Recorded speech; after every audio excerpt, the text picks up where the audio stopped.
Bonsoir les amis, c'est Diana de la chaîne Diana Guidance et je vous retrouve là dans la nuit du 31 octobre au 1er novembre, cette nuit de Samhain qui est le nouvel an celtique, pour continuer à partager avec vous quelques, quelques rituels. Dans la précédente vidéo, je vous ai lu certaines traditions, un petit peu l'histoire de ces traditions et là je vais vous partager quelques rituels qu'on peut faire aujourd'hui encore. Alors, pour célébrer Samhain aujourd'hui, il faut préparer l'autel avec une nappe noire, la couleur des profondeurs obscures de la terre-mer, de la nuit et du passage entre les mondes, et poser dessus des plats en terre cuite, ainsi que des offrandes rituelles de courgettes décoratives, de glands, des morceaux de mousse, des pommes de pin. J'ajouterais qu'on peut mettre des fruits et légumes, des pommes, la pomme étant le fruit sacré de la déesse. Et quand on le coupe, il dessine un pentacle avec ses 5 petites logettes qui contiennent chacune un pépin. C'est extrêmement joli, délicat. Il fait généralement froid à cette période de l'année, et il est donc difficile d'officier dehors, même s'il serait préférable de se préparer à ce moment important en se promenant par exemple dans l'après-midi, dans les bois ou dans un parc pour regarder les arbres se dénuder et les feuilles tomber doucement à leurs pieds. Les journées sont brèves et l'obscurité prend la place de la lumière. La nature se prépare pour son sommeil hivernal, restaurateur. Les semailles sont au chaud dans la terre humide. Certains animaux s'apprêtent à rentrer en léthargie alors que d'autres prennent des forces et que leur fourrure s'épaissit en prévision des grands froids. Pour l'homme aussi, commence une période de repli intérieur. C'est ainsi que les activités du labeur liées aux champs sont désormais peu nombreuses. Dans les sociétés traditionnelles, c'était une période de repos pour les paysans qui passaient alors beaucoup de temps assis à côté des radiateurs à bois ou des cheminées. C'est une période de réflexion et de méditation sur tout ce que l'on a vécu au cours de l'année qui vient de s'écouler. Et c'est aussi le moment de pratiquer un examen de conscience. Il faut donc tirer les enseignements des erreurs commises et préparer l'avenir, faire des plans et réfléchir sur ses choix de vie. Comme les anciens initiés, il nous faut descendre dans le monde inférieur et parcourir le voyage des divinités saisonnières. Suivons la spirale intérieure de l'année passée pour arriver jusqu'à notre centre intérieur et là, remontons la spirale vers l'extérieur en faisant émerger ce potentiel de vie et de créativité qui se manifestera en cette nouvelle année, mais tout en conservant en nous la sagesse apprise du passé. Samhain est la meilleure époque pour apprendre et expérimenter les arts divinatoires, car c'est l'axe où se rencontrent le passé, le présent et le futur. On dit généralement que les voiles qui séparent les mondes se font très fins et qu'il est possible d'en passer le seuil et de pénétrer dans l'espace de l'ailleurs. L'ailleurs avec un A majuscule. C'est la bonne période pour entreprendre des études ésotériques comme celle des runes ou du culte de la déesse. Là, on parle de la déesse celte, la terre-mère. Mais c'est aussi l'époque où il est nécessaire d'honorer ceux qui nous ont précédés. Les défunts sont toujours présents et vivent dans la mémoire de leurs proches, car la mort n'est jamais une fin, mais un passage vers un nouveau départ. Il est donc conseillé de placer une table avec leurs photographies devant lesquelles on mettra toujours une fleur ou une petite offrande dans un coin approprié de la maison. Au moment de la fête de Samhain, on pourra leur offrir un petit bouquet de fleurs ou une belle plante, ainsi que quelques offrandes d'ordre alimentaire, un verre de vin, des biscuits ou ce que l'on veut. Dans l'univers celtique, Samhain est aussi le dernier jour de l'année, C'est donc le moment adéquat pour se purifier des scories intérieures et pour rendre à l'année ancienne toutes les choses qui désormais ne sont plus nécessaires. Il ne s'agit naturellement pas, de jeter des objets matériels usés, mais d'abandonner certaines caractéristiques intérieures, des détritus mentaux, de vieilles habitudes, des comportements désormais dépassés. Il est recommandé, le premier jour de l'année, d'écrire sur une feuille tout ce que l'on souhaite pour les temps à venir, les choses que l'on s'engage à réaliser, les objectifs fixés, etc. La feuille sera ensuite conservée dans le livre des ombres pendant toute l'année, et le Samhain suivant sera le moment de le sortir et de faire les comptes, en considérant ce qui a été négligé, ce qui s'est réalisé, ce qui a réellement changé dans votre vie, les échecs et les succès, l'évolution intérieure, etc. Après une réflexion approfondie, s'il y a encore des objectifs à atteindre, écrivez-les sur une feuille de papier et choisissez de nouveaux buts vers lesquels vous tournez en vous imposant de nouveaux objectifs, des choses que vous souhaitez apprendre, etc. Allumez ensuite un petit feu avec des brindilles sèches de thuya et de pin dans un chaudron, puis brûlez l'ancien feuillet en laissant aller ce qui est destiné à partir. Alors c'est marrant parce qu'on voit des préconisations qui correspondent à ce qu'on fait nous aussi à Nouvel An, puisque c'est un Nouvel An, donc on prend des résolutions.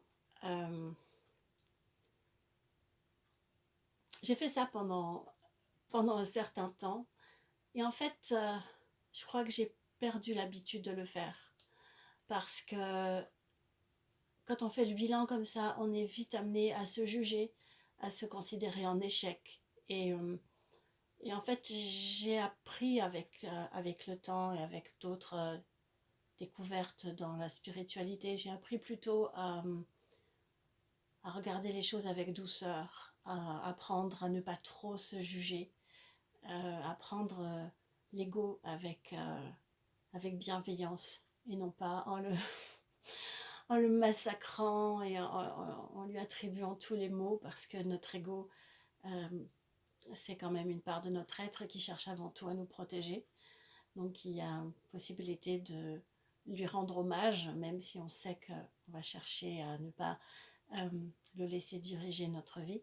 Mais voilà, c'est juste une petite réflexion par rapport aux bonnes résolutions qu'on prend et qu'on ne tient jamais et qui nous font culpabiliser par la suite. Après, une autre réflexion sur le fait de conserver, alors de faire un rituel particulier par rapport aux proches qu'on a perdus, avec leurs photos, leur rendre hommage, etc. Ça, je trouve que c'est super. Ça peut être un moment fort. Par contre, garder en permanence un autel dans un coin avec les photos des disparus, ça rappelle un peu le confucianisme avec les temples familiaux à l'intérieur des maisons.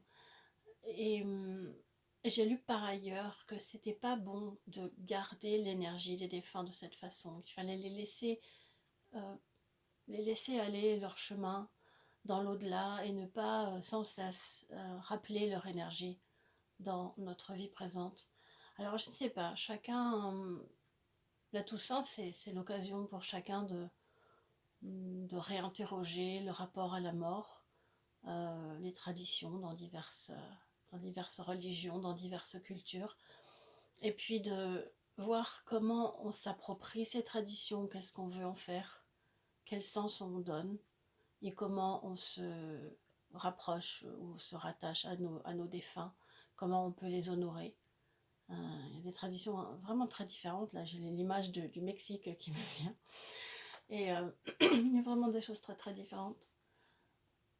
Alors, je vous souhaite de passer ce moment avec de la douceur, de la bienveillance par rapport à vos proches décédés, et pas trop de chagrin, j'espère, bien sûr. Voilà. Alors, je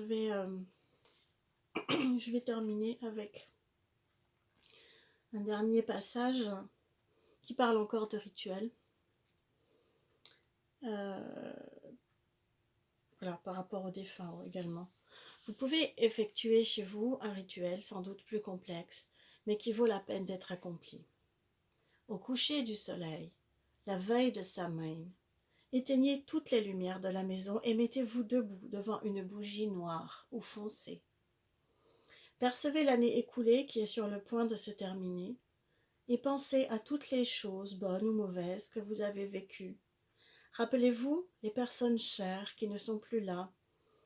Et lorsque vous vous sentez prêt, allumez la bougie en disant « J'accueille par cette lumière les esprits de ceux qui sont partis avant moi. Soyez les bienvenus. » Prenez une coupe ou un verre de vin et buvez-en un peu après avoir dit « Aux morts » et laissez-en quelques gouttes. Vous pouvez ensuite allumer une bougie à l'intention de chacun de vos amis ou de vos proches décédés. Ces bougies peuvent être blanches ou colorées. On utilise la bougie foncée pour les allumer, ainsi que pour celles qui se trouvent dans les citrouilles d'Halloween, quand on en a confectionné. Lorsque vous avez fini, prenez une assiette ou un plateau sur lequel vous aurez posé du pain et des gâteaux, et invitez vos amis invisibles à venir partager la nourriture avec vous. Laissez toujours quelques portions. Ensuite, prenez la bougie foncée, faites le tour de toutes les pièces et allumez toutes les lampes, même si cela ne dure que quelques minutes. Allez à la porte d'entrée et jetez une pièce de monnaie à l'extérieur, si possible en argent, mais une pièce de moins de valeur convient aussi. Dites « Argent sur le sol, argent sous la porte » et laissez la pièce par terre pendant 1 mois en la faisant éventuellement glisser sous le paillasson. Elle portera chance à votre maison. Méditez sur la signification de cette fête et ouvrez la porte de la maison pour permettre à vos amis invisibles d'entrer en leur laissant de la nourriture et des boissons à disposition. Voilà. Donc ça, ce sont des traditions qui se rattachent à cette fête celtique de Samhain. Moi, j'avoue que ce qui concerne le fait de faire revenir les morts, ça ne me branche pas trop. Mais il y a certaines choses, même si ça ressemble à une superstition, que j'aime bien faire, comme lancer une pièce devant la porte et espérer que ça va souhaiter, que ça va apporter de la chance. Voilà, ce genre de choses. Et puis, il y a des plats traditionnels avec des fruits et légumes de saison. Et pour moi, c'est toujours une occasion de me reconnecter très fort à la terre-mère. J'ai eu une expérience assez forte il y a 3 ans.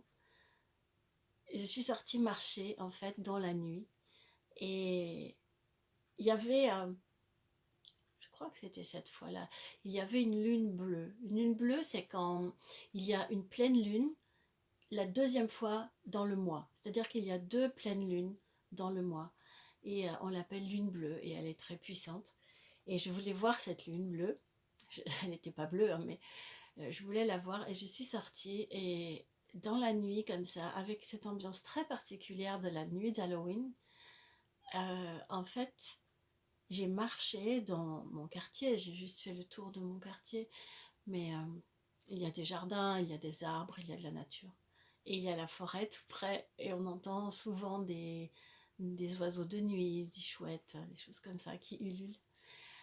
Et donc j'ai marché dans cette nuit et je me sentais dans une très très grande connexion à la terre-mère sous mes pieds et dans un parfait sentiment de sécurité. Et je ne m'attendais pas à ça, je m'attendais à avoir un peu peur la nuit dehors, bon, et pas du tout, c'était tout l'inverse. C'était une très très grande quiétude et c'était une très belle expérience parce que je ressentais cette connexion avec la terre-mère et la sécurité que ça nous donne.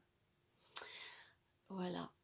Alors, je vais vous laisser maintenant et en vous souhaitant plein de bonnes choses, plein de d'intériorité et de belles découvertes à l'intérieur de vous, peut-être des clartés sur des nouveaux projets ou des nouvelles choses qui vont advenir dans cette année. Je vous souhaite cette reconnexion avec votre intuition dans cette nuit. Et, euh, et voilà. Et par rapport aux plats traditionnels, je vais vous donner quelques recettes à base de butternut, à base de pommes, à base de citrouille, enfin tout ça. Je ne sais pas encore sous quelle forme je vais le faire. Je vais découvrir un peu ce que la chaîne me permet de faire. Je vous embrasse bien fort. Je vous envoie plein de cette belle énergie de Samhain. Et je vous dis à très bientôt.